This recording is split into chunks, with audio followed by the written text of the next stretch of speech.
in the portion of the paper number 2 of GCSE, right, of chemistry, we have to go over the formulation part. What do you mean by the word called as formulation? Please open this page, right? This 181. What's a formulation? Formulation is a mixture, right? Formulation is a mixture that has been designed to make a useful product, right? Isn't it? It's a mixture that has been designed to make a useful product, right? Say, for example, in your syllabus, you have got the drugs, right? The drugs. The active drug is almost 5 to 10% of that whole medicine we are seeing, right? What we have to do? We have to add colorants, right, for the children to get attracted, sweeteners for the children to get attracted, smooth coatings. Why do we need smooth coatings? So that it easily goes into our alimentary canal smoothly, right? Swallowing agent we have to use, and these are the portions which make this as a formulation. Next example are the paints.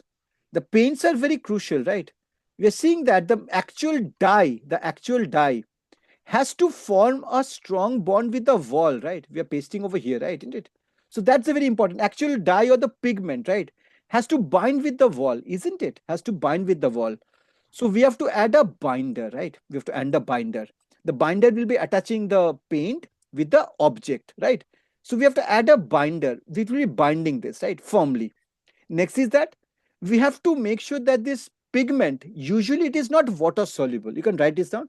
Pigments are not water soluble. So we have to add a solvent so that we can evenly spread out, right?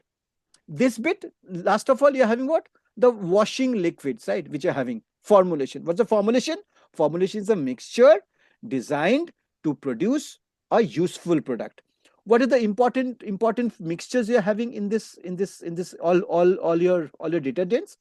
We have to use a surfactant, right? A levels or IBD will be studying the surfactant more, right? Hmm. It's and we are taking what? We are taking water, we are taking coloring and fragrance additive, right? You might have seen that in many washing liquids or powders, they're saying that it's lime fragrance or lily fragrance. We have to add a fragrance or coloring agent, rinsing agent, right? That helps the water to dry off, right? Isn't it? So this was all about the formulation part we have known, right? Now next bit is that